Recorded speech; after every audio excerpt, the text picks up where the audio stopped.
17世紀後半、ヨーロッパの王宮をまたぐ一つの政略婚が大陸の勢力図を静かに変えていった。ルイ14世の兄弟の娘、マリー・ルイーズ・ドルレアン。17歳でスペイン王カルロス2世のもとへと継いだ彼女は、ブルボンとハプスブルクという二大王受けの間に立たされた存在だった。ベルサイユで育った自由な気質と、マドリードの厳粛な宮廷文化、その落差は想像を超えるものだったと資料は伝えている。外交、宗教、そして孤立。彼女の行動の記録からは、一人の王妃がどのように国家の道具として消耗されていったかが浮かび上がる。そして、26歳で訪れた突然の死。その死は偶然ではなく、ヨーロッパを大きく動かす導火線の始まりだった。今後も人物史を通じて歴史の真相に迫る試みを継続するため、チャンネル登録と高評価、コメントによるご支援を賜れますと幸いです。第1章、社会的立場と時代背景。1662年、マリー・ルイーズ・ドルレアンはサンクルーで生まれた。彼女はルイ14世の弟フィリップ1世とイングランド王女ヘンリエッタ・アンの長女として育ち、幼少期から2つの王家の結節点として周囲の注目を集めた。教育はフランス王家にふさわしく洗練され、礼節、語学、舞踏、宗教が徹底されていた。明るく活発な性格として伝えられる一方、その振る舞いの背後には王族の娘としての自覚と緊張が常に伴っていたと見られている。当時のヨーロッパはフランスとスペインの間で長期的な覇権のせめぎ合いが続いていた。ルイ14世は勢力均衡の維持を名目に王女を諸国へ嫁がせる外交戦略を進めていた。その中でマリー・ルイーズの婚姻はスペイン・ハプスブルク家の衰退を見越した戦略的連携とされた。スペイン王カルロス2世は病弱で後継が見込めず、フランスにとっては将来の継承権への布石となる可能性を秘めていた。王女自身の意思がどこまで反映されたかは定かでないが、婚姻が政治的意図の下で決定されたことは確実と見られている。1679年、17歳のマリー・ルイーズは盛大な祝賀の中でフランスを離れた。国境の町で行われた引き渡しの儀式は、文字通り彼女がフランスの一員としての身分を失い、スペインの王妃として再定義される瞬間だった。以後、彼女の生活は宗教と儀礼が支配するマドリード宮廷の内部に置かれた。鮮やかな色彩と音楽に満ちたベルサイユでの教育環境とは対照的に、スペイン宮廷は静寂と形式、そして抑制を重んじる空間であった。新しい王妃は若さと知性によって好感を持たれたが、次第に異国の規律と閉鎖的な空気に圧迫されていったと考えられている。フランス的な洗練を体現した彼女の立ち居振る舞いは、保守的な貴族層の反感を呼ぶこともあった。言葉の壁、宗教的儀礼の違い、そして政治への発言権の欠如。王妃でありながら発言の機会を持たない彼女の立場は、徐々に沈黙の象徴となっていった。カルロス2世は善意と依存を交互に示しつつも、体調の悪化と政治的混乱によって妻を支えきれなかった。周囲の派閥抗争が激化する中で、マリー・ルイーズは外交上の架け橋というよりも、お受けの緊張を緩和する儀礼の中心としてのみ扱われるようになった。彼女の生涯の前半は、華やかな教育を受けた王女が、政治と宗教に挟まれた国家の象徴として生きざるを得なかった時代の縮図でもあった。彼女の存在を通じて、ブルボン家とハプスブルク家の確執は、個人の運命の内部にまで刻み込まれていくことになる。第2章、スペイン宮廷における孤立と適応の限界。マドリード到着当初、マリー・ルイーズ・ドルレアンは明るく快活な王妃として歓迎を受けた。若さと王受けの威信が沈滞していたスペイン宮廷に一時的な華やぎをもたらしたと伝えられている。しかし、その行為は長く続かなかった。フランスから伴ってきた自助や衣装、言葉遣いのすべてが古い儀礼を重んじる宮廷貴族たちには異質なものとして映った。彼女の行動はつつましさよりも軽快さを重んじるベルサイユの文化を反映しており、それが王妃にふさわしくない振る舞いとして批判の対象となった。マリー・ルイーズが最も苦しんだのは、日常の自由を極端に制限された宮廷生活であった。外出は儀式や宗教行事に限られ、会話の相手も厳格に定められていた。王妃の私的行動は常に監視下にあり、書簡の内容さえ報告される体制が敷かれていたと見られている。彼女に許された唯一の慰めは乗馬であり、王宮近郊での馬の訓練を心の拠り所としたが、それすらも体調や政治状況によって制限されることが多かった。宮廷内ではフランス派とスペイン保守派の対立が常に存在した。マリー・ルイーズは表立った政治活動を行わなかったものの、フランス出身であるというだけで疑念の対象となり、王妃の身辺には密偵が潜むようになった。彼女の言動がカルロス2世の政治判断に影響を与えているという風聞が流れ、宮廷内の不信はさらに強まった。王妃の笑顔や沈黙までもが政治的意図として解釈される時期があったとされる。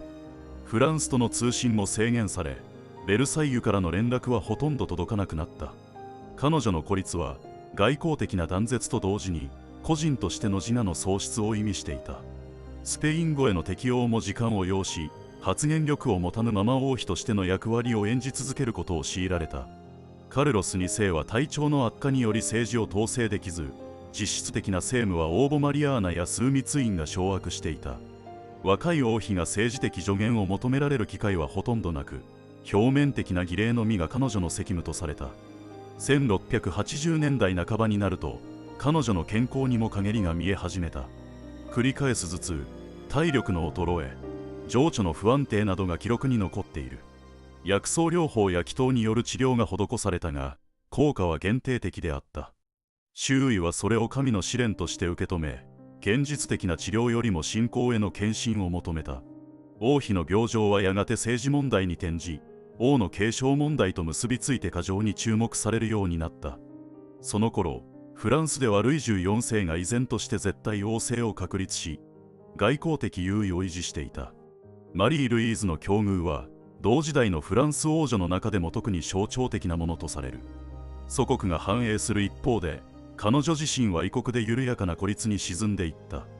宮廷の沈黙の中で、彼女がいかなる思考に至っていたかは記録に残されていないが、行動の減少と発言の途絶が、その精神状態を間接的に示していると考えられている。第3章、婚姻外交と心理的圧力。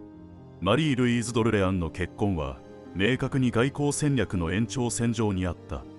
フランスは長年にわたってスペインとの領土争いを繰り返しており、この婚姻はその緊張を一時的に和らげる平和の象徴として設計された。だが、象徴としての役割は同時に重い拘束でもあった。彼女自身が政治的意思を示す余地はほとんどなく、すべての行動は外交儀礼の延長として解釈された。婚姻後の書簡や報告の中で、彼女の存在はフランス王の代理的象徴として記され、王妃というよりも国策の一部として扱われていたことがうかがえる。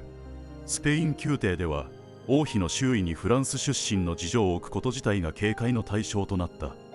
宮廷の一部は、マリー・ルイーズを通じてフランスが内政に干渉するのではないかと疑い、王妃に接触することを避けた。表面的には穏やかな生活を送っていたものの、政治的孤立は次第に心理的圧力として蓄積していった。宮廷儀礼の厳格さは、個人の自由を奪う制度として機能し、彼女にとって日常は監視される時間の連続であったと推定される。この時期、カルロス2世の健康状態は悪化を続け、宮廷内の権力争いは一層激化した。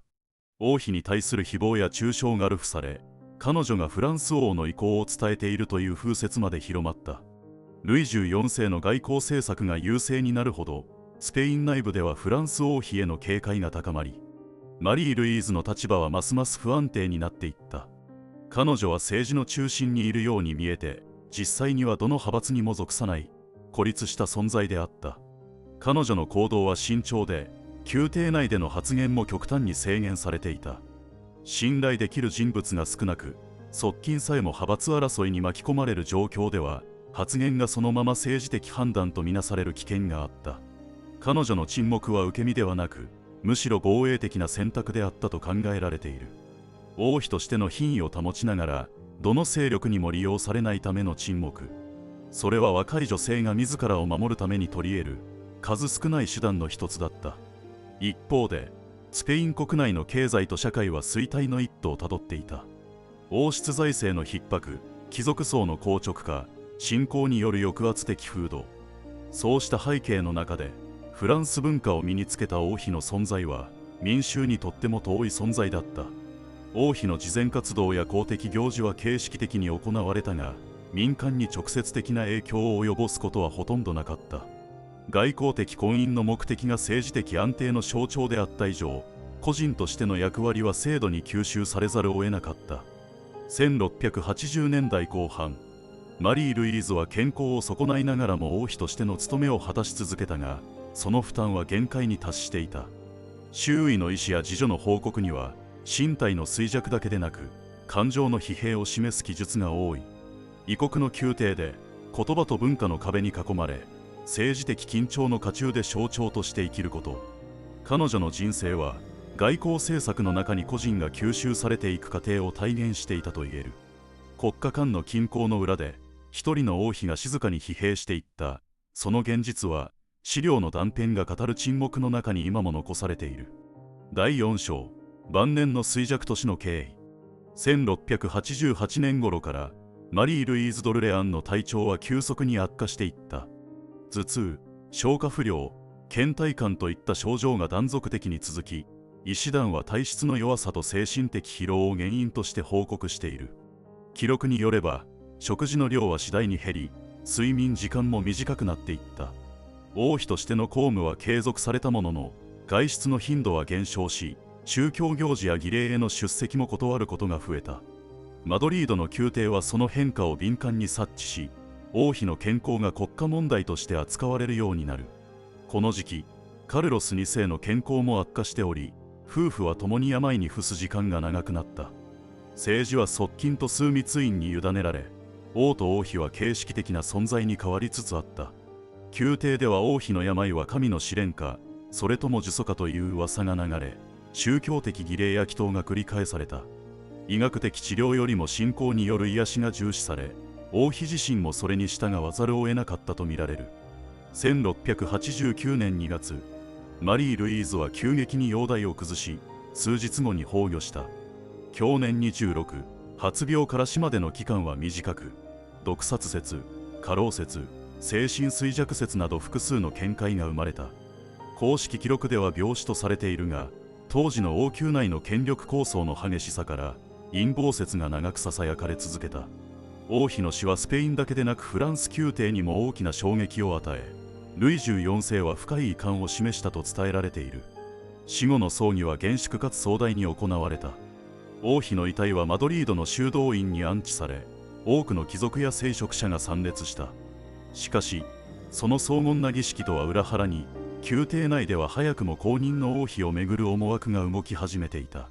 カルロス2世に後継者がいなかったため、再婚問題は国家の命運を左右する重大な政治課題であり、マリー・ルイーズの死は直ちに外交再編の契機となった。フランス宮廷では、彼女の死がもたらす国際的影響が即座に分析された。ブルボン家はスペインへの影響力を一時的に失い、ハプスブルク家が再び優位に立つ兆しを見せた。こうした外交的動きが、後のスペイン継承戦争の前段階を形成したとされている。つまり、マリー・ルイーズの死は単なる個人の悲劇ではなく、王朝間の勢力図を変える歴史的分岐点であった。王妃の死後、マドリードの人々は彼女を善良で穏やかな王妃として記憶したが、その評価は感情よりも愛席に近いものだった。異国から来た若い王妃が異質な宮廷で短命に終わったという事実は、スペイン社会にとって痛ましい象徴となった。歴史の中で彼女はしばしば忘れられた存在として扱われたが、その死がもたらした外交的波紋は、彼女の生涯以上に長くヨーロッパを揺るがすことになる。第5章、死後の波紋と王妃像の変容。1689年にマリー・ルイーズ・ドルレアンが没すると、スペイン宮廷は一時的な混乱に包まれた。国王カルロス2世は深い悲嘆を示したとされるが、国家としては直ちに次の王妃選定が議題となった。フランスとの関係を継続するか、それとも神聖ローマ帝国側に軸足を移すか、この判断はヨーロッパ全体の勢力均衡を左右した。結果的にカルロス2世はオーストリア・ハプスブルク家のマリア・アンナ・フォン・プファルツのイブルクを新王妃に迎え、スペインの外交はフランス離れへと傾いた。これはマリー・ルイーズの死が引き金となって生じた明確な政治的転換だった。彼女の死後、マドリードでは王妃の生涯をめぐってさまざまな解釈が語られた。ある者は神に選ばれた献身的王妃と称え、またある者は外交の犠牲となった異国の娘として同情を寄せた。彼女が果たした役割を実際に理解する者は少なく、伝説や逸話の形でその記憶が再構成されていった。王妃の遺骸が安置された修道院では死後も長く祈祷が続けられ、マドリード市民の間ではフランスから来た悲運の王妃として静かな崇敬が生まれた。フランス側の反応は異なっていた。ベルサイユでは彼女の死を外交的損失として分析する視点が強く、干渉よりも戦略的評価が先行した。ルイ14世政権にとってマリー・ルイーズの死はスペインへの影響力を一時的に失う出来事であり、以後の外交戦略を再構築する必要に迫られた。その結果、フランスは次第にスペイン継承問題に関与を強め、最終的に1701年のスペイン継承戦争へと発展する。すなわち、彼女の短い生涯はヨーロッパ大戦争の幕開けに間接的ながらもつながっていた。18から19世紀にかけて、歴史家たちはマリー・ルイーズをさまざまに描いてきた。啓蒙期の資料では無力な王妃とされ、ロマン主義の時代には純粋で孤独な魂として理想化された。20世紀後半の研究では、彼女を単なる悲劇の象徴としてではなく、文化衝突の中に置かれた女性として分析する視点が生まれた。フランス文化を背景に持つ若い王妃が、宗教的に閉鎖的なスペイン宮廷でいかに自己を維持しようとしたか。その姿は、近代における異文化の中の個人の原型として再評価されている。近年の再検証では、マリー・ルイーズの婚姻がもたらした外交的成果そのものよりも、彼女の死後に形成された王妃像の意味が重視されている。人々が彼女に重ねたのは政治的期待ではなく、喪失と純潔のイメージだった。彼女はその短い生涯の中で、無言のまま時代の矛盾を体現した。フランス的洗練とスペイン的信仰、そのどちらにも完全には属さなかった存在。故にこそ、彼女の名は2つの王国の記憶の狭間で、今も消えることなく残っている。マリー・ルイーズ・ドルレアンの死は、ヨーロッパ政治の潮流を変えただけでなく、王妃とは何かという概念そのものに新たな問いを投げかけた。